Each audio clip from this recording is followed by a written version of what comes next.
Vitajte na mieste, ktoré má dušu histórie, ale je pripravené aj na nový život. Nachádzame sa medzi obcami Pravenec a Solka na mieste, kde stal kedysi starý vodný mlyn. Mlelo sa tu obilie, vyrábala sa elektrina a táto budova kedysi počas vojny slúžila ako aj poľná nemocnica.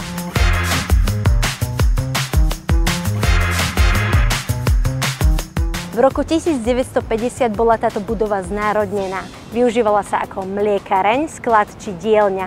Aj napriek požiaru, ktorý tento mlyn v roku 1990 zničil, život tohto miesta neskončil.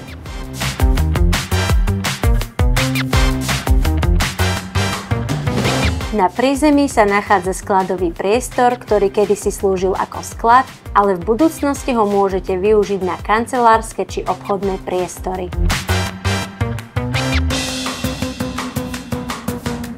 Nachádzame sa na druhom nadzemnom podlaží, približne o výmere 200 m². Tieto priestory v súčasnosti slúžia ako sklad. Budova je postavená zo železobetónového skeletu a výplne sú spálenej tehly.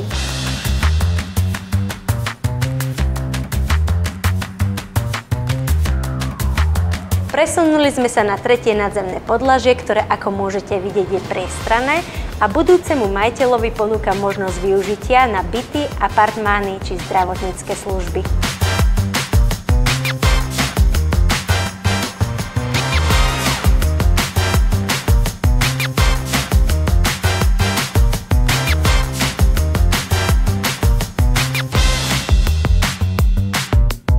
A čo poviete na tieto priestory? Viete si ich predstaviť ako privátne bývanie alebo miesto na spoločenskú udalosť?